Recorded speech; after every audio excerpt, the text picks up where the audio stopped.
Hello students, आज मैं आपके साथ क्लास 12th के चैप्टर केमिकल काइनेटिक्स से टॉपिक मॉलिक्यूलरिटी के बारे में डिस्कस करने जा रहा हूँ। रेट ऑफ रिएक्शन हम ऑलरेडी डिस्कस कर चुके हैं। Now what is molecularity of the reaction. Let us start. Molecularity. Chemical reactions को हम बैलेंस उनके नंबर ऑफ मोल्स के बेसिस पर करते हैं, लेकिन जो रिएक्शन की मॉलिक्यूलरिटी है वो रिएक्शन में जो रिएक्टेंट मॉलिक्यूल्स हैं उनके नंबर ऑफ मॉलिक्यूल्स के बेसिस पर दी जाती है, मोल्स के बेसिस पर नहीं दी जाती है। मॉलिक्यूल्स के बेसिस पर किस तरह से दी जाती हैं कि जो रिएक्टिंग मॉलिक्यूल्स हैं वो इफेक्टिवली एक दूसरे से कोलाइड करके एक ही स्टेप में प्रोडक्ट में कन्वर्ट होते हैं। उस स्टेप में जिसमें वो इफेक्टिवली कोलाइड कर पा रहे हैं एक दूसरे के साथ, उसमें कितने रिएक्टेंट मॉलिक्यूल आपस में एक दूसरे से कोलाइड कर पा रहे हैं, that is called molecularity of the reaction. कैसे डिफाइन करते हैं? In an elementary reaction,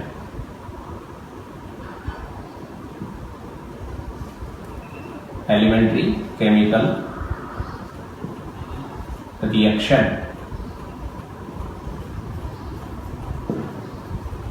number of species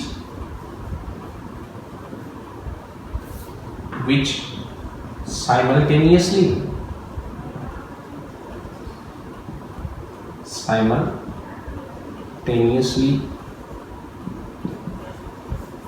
collide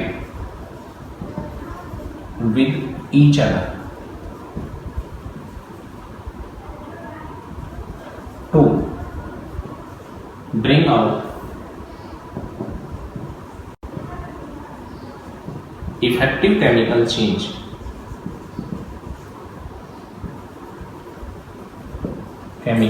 change or to give product is known as molecularity of the reaction। किसी भी रिएक्शन की जो मॉलिक्यूलरिटी है मॉडरेट स्पीड पर चलने वाली रिएक्शंस की, वो जनरली 1, 2 या 3 हो सकती है। रेयरली मोर देन 3 होगी मॉडरेट स्पीड पर चलने वाली रिएक्शंस की जो मॉलिक्यूलरिटी है। मोर देन 3 सिर्फ कॉम्प्लेक्स रिएक्शंस या फास्ट रिएक्शंस के लिए हो सकती है। देयरफॉर इट कैन बी 1, 2 और 3, rarely more than 3।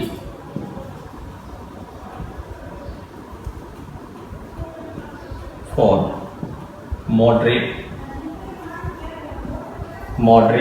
reactions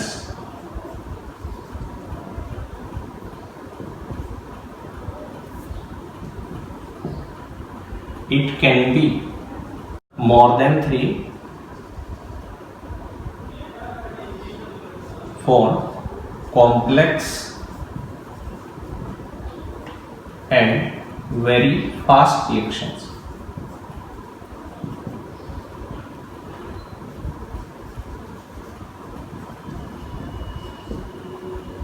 It cannot be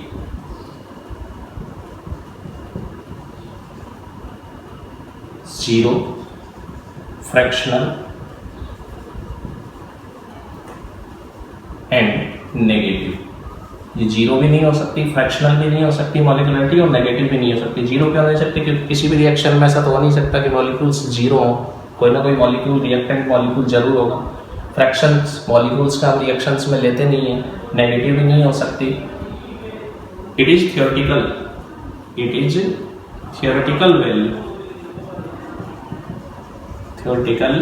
value based on elementary reaction। Theoretical value है जो किस पर बेस्ड होगी? एलिमेंट्री रिएक्शन पर बेस्ड होगी। हम इसमें टर्म्स को एलिमेंट्री केमिकल रिएक्शन किसको कहते हैं? एलिमेंट्री केमिकल रिएक्शन हम उसको नाम देते हैं जिसमें एक ही स्टेप में रिएक्टेंट मॉलिक्यूल एक इफेक्टिव कोलिजन से प्रोडक्ट में कन्वर्ट हो जाए, that is known as elementary reaction और एलिमेंट्री स्टेप। इफेक्टिव कोलिजन का मतलब क्या है?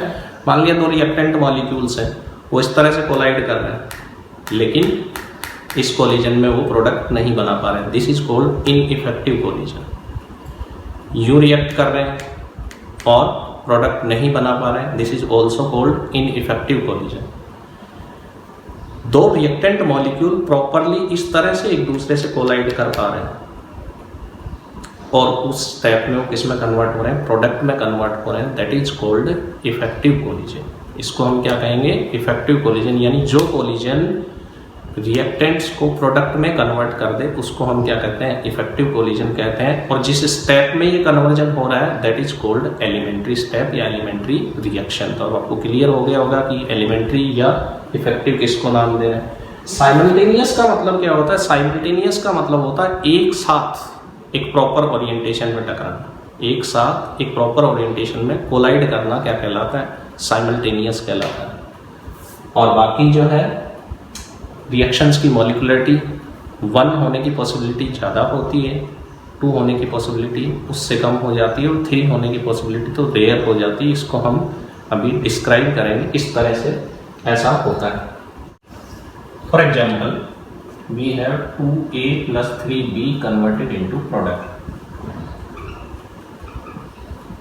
ये हमारे पास कोई रिएक्शन है। What is 2 and 3? 2 and 3 are number of moles of reactants, लेकिन यहाँ हम नंबर ऑफ मोल्स का डिस्कशन नहीं कर रहे हैं।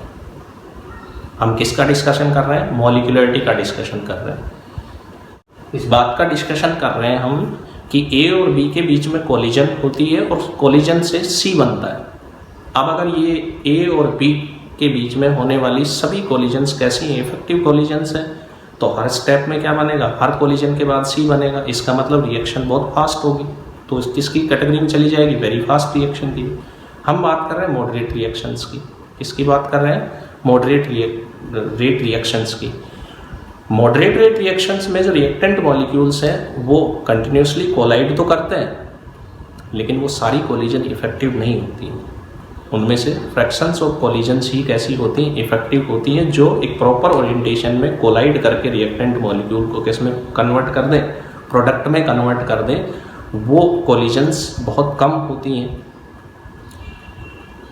इसलिए जो रिएक्टेंट मॉलिक्यूल्स हैं उनका एक प्रॉपर ओरिएंटेशन में कोलाइड करना जरूरी है to bring out effective chemical change. और जब रिएक्टेंट मॉलिक्यूल्स एक प्रॉपर ओरिएंटेशन में एक दूसरे से रिएक्ट करके और प्रोडक्ट में कन्वर्ट हो जाता है, उस स्टेप में कितने रिएक्टेंट मॉलिक्यूल इन्वॉल्व हो रहे हैं उसके बेसिस पर रिएक्शन की मॉलिक्यूलरिटी दी जाती है।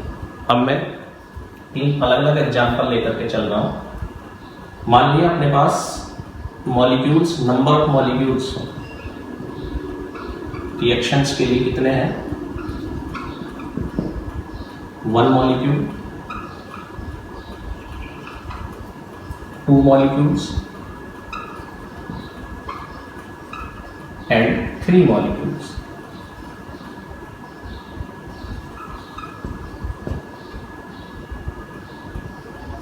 एक रिएक्शन है जिसमें रिएक्टेंट का एक ही मॉलिक्यूल है, एक रिएक्शन है जिसमें रिएक्टेंट के 2 मॉलिक्यूल है और एक रिएक्शन है जिसके अंदर रिएक्टेंट के 3 मॉलिक्यूल है। जिस रिएक्शन में रिएक्टेंट का एक ही मॉलिक्यूल है उसके अंदर क्या होगा, वो एक मॉलिक्यूल इजीली ब्रेक हो जाएगा और प्रोडक्ट में कन्वर्ट हो जाएगा। मीन्स हर स्टेप के अंदर प्रोडक्ट बनने की पॉसिबिलिटी है, क्योंकि एक ही मॉलिक्यूल है, उसको सिर्फ ब्रेक होना है और प्रोडक्ट में कन्वर्ट होना है। इसका मतलब रिएक्शंस की मॉलिक्यूलरिटी 1 होने की पॉसिबिलिटी ज़्यादा होगी। अब मान लिया रिएक्शन के अंदर रिएक्टेंट मॉलिक्यूल कितने हैं, 2 हैं। अब अगर हर कोलिजन में किसी भी तरह से कोलाइड करें, ऐसे ऐसे इस तरह से किसी भी कोलिजन की हम बात करें, सभी से प्रोडक्ट बन रहा है, इसका मतलब वो रिएक्शन बहुत फास्ट रिएक्शन हो जाएगी। हम फास्ट रिएक्शन की बात नहीं कर रहे, हम बात कर रहे हैं कि 2 मॉलिक्यूल्स के साथ रिएक्शन कैसी है, मॉडरेट स्पीड पर चलने वाली रिएक्शन। अब जब रिएक्शन मॉडरेट स्पीड पर चलने वाली है तो रिएक्टेंट मॉलिक्यूल्स के बीच में जब एक प्रॉपर ओरिएंटेशन में कोलिजन होगी और इफेक्टिव कोलिजन होगी, उसी स्टेप में प्रोडक्ट बनेगा। ये कोलिजन है, इससे प्रोडक्ट नहीं बन रहा, इसका मतलब ये इनइफेक्टिव कोलिजन है। 2 रिएक्टेंट है, ये कोलिजन है, इससे भी प्रोडक्ट नहीं बन रहा, इसका मतलब ये भी कैसी इनइफेक्टिव कोलिजन है। दो रिएक्टेंट है, इस तरह से एक दूसरे से कोलाइड कर रहे हैं, इसमें भी प्रोडक्ट नहीं बन रहा, इसका मतलब ये भी कैसी है, इनइफेक्टिव। सिर्फ इस तरह से जब दोनों रिएक्टेंट मॉलिक्यूल एक दूसरे से कोलाइड कर रहे हैं तो ये प्रोडक्ट में कन्वर्ट हो रहा है। इसका मतलब ये जो कोलिजन है दोनों रिएक्टेंट मॉलिक्यूल्स के बीच में वो एक इफेक्टिव कोलिजन है। मीन्स जब रिएक्शन में दो मॉलिक्यूल इन्वॉल्व हो जाते हैं तो उनके बीच में मॉडरेट स्पीड से चलने वाली रिएक्शन के दौरान जो कोलिजन्स होती हैं वो तो बहुत ज़्यादा होंगी, लेकिन इफेक्टिव कोलिजन्स का जो फ्रैक्शन है वो क्या हो जाता है, कम हो जाता है। इसलिए रिएक्शन में मॉलिक्युलरिटी 2 होने की पॉसिबिलिटी कम हो जाती है। अब बात आती है 3 मॉलिक्यूल्स की। जब 2 होने की पॉसिबिलिटी कम होगी तो 3 की तो और ज़्यादा क्या हो जाती है, कम हो जाती है। 3 मॉलिक्यूल्स एक प्रॉपर ओरिएंटेशन में एक दूसरे से 3 मॉलिक्यूल्स प्रॉपर ओरिएंटेशन में एक दूसरे से कोलाइड करें और उसी स्टेप में वो प्रोडक्ट में कन्वर्ट हो जाए, ऐसा रेयर हो जाता है। मीन्स ऐसी पॉसिबिलिटी बहुत कम हो जाती है। 3 मॉलिक्यूल्स हैं डिफरेंट, ये ऐसे कोलाइड कर रहे हैं, ऐसे कोलाइड कर रहे हैं, तीनों एक दूसरे के साथ मान लिया, लेकिन ये इफेक्टिव नहीं है। इस तरह से कोलाइड कर रहे हैं, ये भी इफेक्टिव नहीं है। मीन्स डिफरेंट ओरिएंटेशन में कोलाइड कर रहे हैं, लेकिन वो जो ओरिएंटेशन है वो इफेक्टिव नहीं है। कैसे इफेक्टिव नहीं है? क्योंकि उससे प्रोडक्ट नहीं बन रहा। एक प्रॉपर ओरिएंटेशन इस तरह का है कि इस तरह से ये जो मॉलिक्यूल्स हैं वो कोलाइड करें, 3 मॉलिक्यूल्स, और उसी स्टेप में वो किस में कन्वर्ट हो जाए, प्रोडक्ट में कन्वर्ट हो जाए। That is called effective collision. और इसकी पॉसिबिलिटी रिएक्शंस में बहुत ज़्यादा कम हो जाती है। इसलिए रिएक्शन की मॉलिक्युलरिटी 1, कौन सी रिएक्शन की, मॉडरेट स्पीड से चलने वाली रिएक्शन की मॉलिक्युलरिटी 1 होने की पॉसिबिलिटी बहुत ज़्यादा होती है, या यूँ कहें 100% होती है। मॉलिक्युलरिटी 2 होने की पॉसिबिलिटी 50% या उससे भी कम हो जाती है, और मॉलिक्युलरिटी 3 होने की जो पॉसिबिलिटी है वो लगभग 5% के आसपास होती है। और मोर देन 3, मैं अगर 4 मॉलिक्यूल्स के केस की बात करूँ, इसके साथ एक चौथा मॉलिक्यूल भी अगर हम लें इस तरह से, तो इनके आपस में कोलाइड करने की जो पॉसिबिलिटी है वो तो बहुत ज़्यादा क्या हो जाएगी। ये 4 मॉलिक्यूल्स हैं और ये एक प्रॉपर ओरिएंटेशन है, इस तरह से कोलाइड करें, इसकी पॉसिबिलिटी तो बहुत ज़्यादा क्या हो जाती है, कम। देयरफॉर रिएक्शंस की जो मॉलिक्युलरिटी है मॉडरेट स्पीड पर चलने वाली रिएक्शंस की 1, 2 या 3, रेयरली 3 हो सकती है।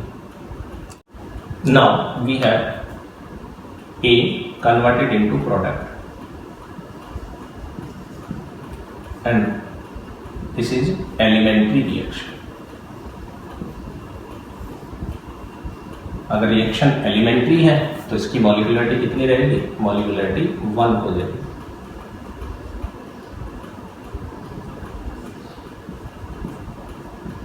एलिमेंट्री हम किसको नाम दे रहे हैं, मैंने आपको पहले ही डिस्क्राइब कर दिया कि चूंकि रिएक्शन में जो रिएक्टेंट मॉलिक्यूल है 1 है, और अगर एक ही मॉलिक्यूल होता है तो वो ब्रेक होकर के इजीली और प्रोडक्ट में कन्वर्ट हो जाता है। मीन्स उसका हर स्टेप क्या करेगा, प्रोडक्ट में कन्वर्ट होगा। मॉलिक्युलरिटी 1। अब मान लिया मेरे पास A + B converted into product, और इसको भी मैं क्या मान रहा हूँ, एलिमेंट्री। जब एलिमेंट्री है इसका मतलब A और B के बीच में होने वाली सभी कोलिजन्स क्या है, इफेक्टिव कोलिजन्स हैं, और प्रोडक्ट बना रही है, तो इसकी मॉलिक्युलरिटी कितनी हो जाएगी, 2।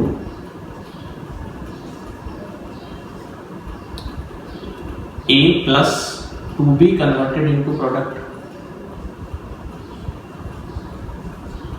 और यहां पर भी कंडीशन मैंने क्या दे ली, एलिमेंट्री। अगर रिएक्शन एलिमेंट्री है तो इसका मतलब एक A और 2B आपस में एक दूसरे से इफेक्टिवली कोलाइड करके एक ही स्टेप में प्रोडक्ट में कन्वर्ट हो रहे हैं। मैं जब वापस रिपीट कर रहा हूं, इसका मतलब क्या हुआ एलिमेंट्री रिएक्शन का कि 1A and 2B simultaneously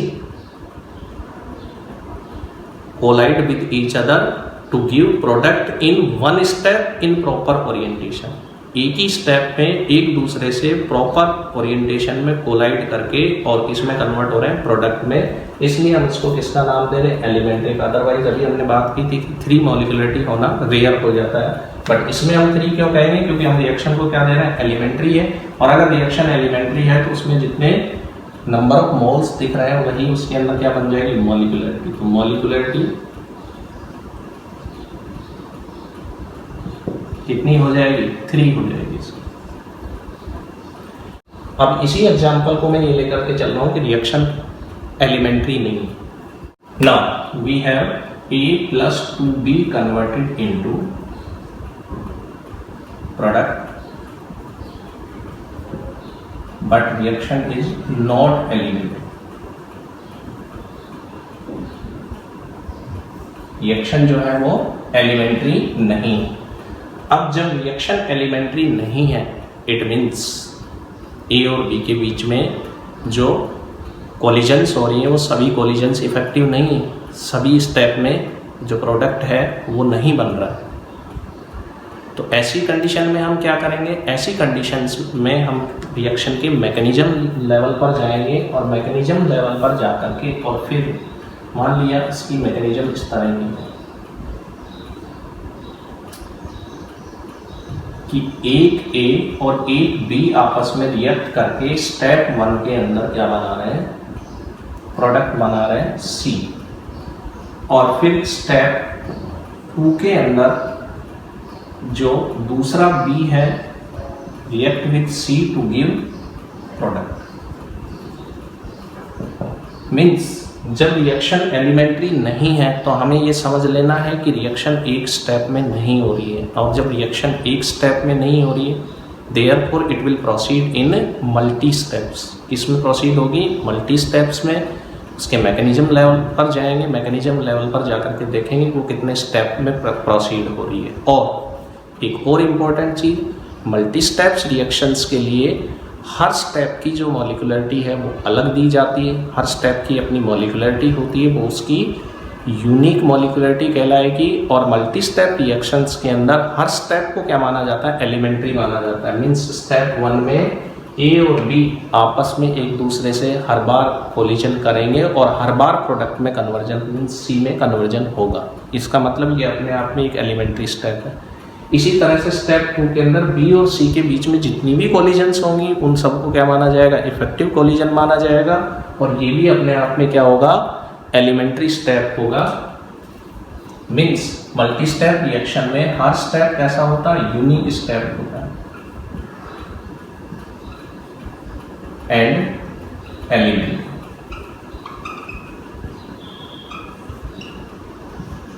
unique step and element, और हर स्टेप की अपनी मॉलिक्यूलरिटी अलग लिखी जाएगी। इस स्टेप की मॉलिक्यूलरिटी कितनी होगी, 2, इस स्टेप की भी मॉलिक्यूलरिटी 2 होगी। इसलिए मल्टी स्टेप्स रिएक्शंस में अलग अलग स्टेप की मॉलिक्यूलरिटी निकाली जाती है and there is no provision of overall molecularity of the reaction.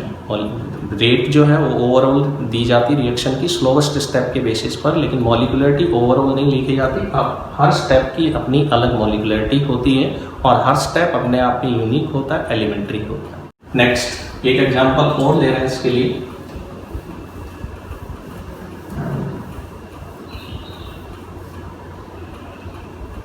We have HBr plus oxygen convert into H2O plus Br। Balancing के लिए यहाँ पर 4 ले लेंगे, यहाँ पर 2 आ जाएगा और यहाँ पर भी कितना आ जाएगा, 2 आ जाएगा। अब रिएक्शन का आपको दिख रहा है कि 4 moles of HBr react with 1 mole of oxygen to give H2O, 2 moles of H2O and 2 moles of bromine। But अभी हमने बात की थी कि जो मॉडरेट स्पीड से चलने वाली रिएक्शन है, हम इसको ये मान रहे हैं कि रिएक्शन कैसे चल रही है, मॉडरेट स्पीड पर। अब इसकी मॉलिक्यूलरिटी 5 तो हो नहीं सकती, 4 + 1। तो क्या करेंगे, तो इसके मैकेनिज्म लेवल पर जाएंगे, मैकेनिज्म से देखेंगे कि रिएक्शन कितने स्टेप में प्रोसीड हो रही है, उसकी एक्चुअल में मॉलिक्यूलरिटी हर स्टेप की क्या आ रही है। Now we have mechanism HBr react with oxygen in step 1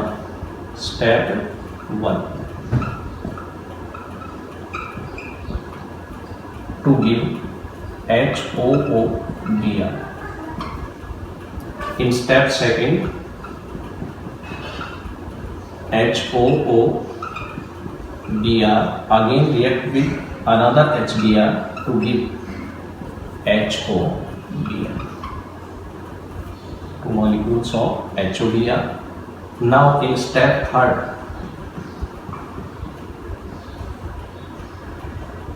HOBr plus HBr. HBr कितने मॉलिक्यूल्स मोल्स थे? 4, तो 1, 2 और 3, 2 और यहाँ पर भी तो 3 and 4. यहीं पर इसी स्टेप में आएंगे to give 2H2O plus 2Br. These all steps are unique steps. सभी जो है वो एलिमेंट्री हैं अपने आप में.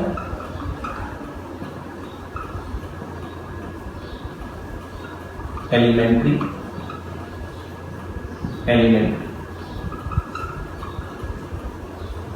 और जब स्टेप एलिमेंट्री होता है इसका मतलब मैंने अभी आपको बताया था कि जितनी भी रिएक्टेंट मॉलिक्यूल्स के बीच में कोलिजन्स होंगी उन सभी कोलिजन से प्रोडक्ट बनेगा. Means in number of moles या मॉलिक्यूल्स के बेसिस पर इसकी मॉलिक्यूलरिटी लिखेंगे. हर स्टेप की अलग मॉलिक्यूलरिटी आएगी. इसमें कितने मॉलिक्यूल्स इन्वॉल्व हो रहे हैं? 2, तो इसलिए इस स्टेप की मॉलिक्यूलरिटी कितनी आ जाएगी? 2. इसमें भी कितने इन्वॉल्व हो रहे हैं? 2, तो इसकी भी मॉलिक्यूलरिटी क्या रहेगी? 2 रहेगी. इसकी भी मॉलिक्यूलरिटी 2 रहेगी. अब यहाँ पर तो 2 मॉलिक्यूल्स और 2 मोल्स और 2 मोल्स है, तो इसका मतलब मॉलिक्यूलरिटी क्या होनी चाहिए? 4 होनी चाहिए. लेकिन ऐसा नहीं है. क्यों नहीं है? क्योंकि ये सभी में कॉमन है. 2 2 2 मैं सबको कैंसिल कर दूंगा तो वापस 1 molecule of this and 1 molecule of this react with each other in one step to give H2O and Br. तो मॉलिक्यूलरिटी कितनी रहेगी? 2 रहेगी. तो मॉलिक्यूलरिटी के लिए हमें क्लियरली ये समझना है. One thing is moderate speed पर चलने वाली रिएक्शंस की मॉलिक्यूलरिटी जनरली 1, 2 या रेयरली क्या हो सकती है? 3 हो सकती है. ऐसा क्यों होता है? क्योंकि मॉलिक्यूलरिटी उसको माना जाता है जिसमें रिएक्टिंग स्पीसीज एक प्रॉपर ओरिएंटेशन में एक दूसरे से कोलाइड करके और उसी स्टेप में क्या हो जाए? प्रोडक्ट में कन्वर्ट हो जाए. तो उस स्टेप में जितने रिएक्टेंट मॉलिक्यूल इन्वॉल्व हो रहे हैं उसके बेसिस पर मॉलिक्यूलरिटी दी जाती है. And that step is known as elementary reaction और एलिमेंट्री स्टेप. इसलिए मल्टी स्टेप रिएक्शंस में हर स्टेप कैसा होता है? एलिमेंट्री होता है और हर स्टेप की अपनी अलग अलग मॉलिक्यूलरिटी दी जाती है. Now we have some other examples like 2HI converted into H2 plus I2. अब इस रिएक्शन में जो HI के नंबर ऑफ मोल्स हैं वो कितने हैं? 2 हैं. बट HI अपने आप में एक सिंगल मॉलिक्यूल है. इसके डिसोसिएशन से H2 और I2 बनेगा. देयरफॉर मॉलिक्यूलरिटी यहाँ पर कितनी रहेगी रिएक्शन की? 1. मीन्स क्लियर है कि HI डिसोसिएट होकर के H2 प्लस I2 बनाता. मीन्स सिंगल मॉलिक्यूल डिसोसिएट होगा और वो H2 और I2 में कन्वर्ट होगा. 2 सिर्फ इसकी बैलेंसिंग के लिए है. इसी तरह से 2NH3 converted into N2 plus 3H2. मैं इन दोनों की कैटालिटिक कंडीशंस की बात नहीं कर रहा, मैं सिर्फ मॉलिक्यूलरिटी की बात कर रहा हूँ. मॉलिक्यूलरिटी किस तरह से? अब यहाँ पर भी अमोनिया की एक सिंगल यूनिट है. 2 जो है वो किसके लिए लगा रखा हमने? बैलेंसिंग के लिए. तो इस रिएक्शन में भी मॉलिक्यूलरिटी में कितनी लिखूंगा? 1 लिखूंगा. मीन्स मॉलिक्यूलरिटी किसके बेसिस पर दी जा रही है? अगर एक ही टाइप का मॉलिक्यूल है तो डेफिनेटली वो ब्रेक होगा, और ब्रेक होगा तो मॉलिक्यूलरिटी 1 मानी जाएगी. अगर मैं CH3COOC2H5 इथाइल एसीटेट एस्टर की बात करूं plus H2 HOH CH3COOH plus ethanol.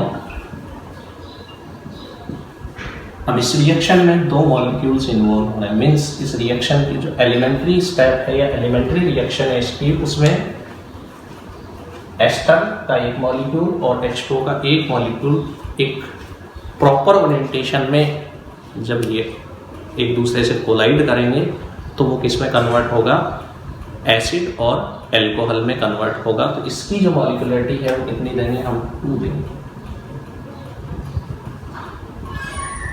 अब मैं कॉम्प्लेक्स रिएक्शन का एग्जांपल लेकर के चल रहा हूं.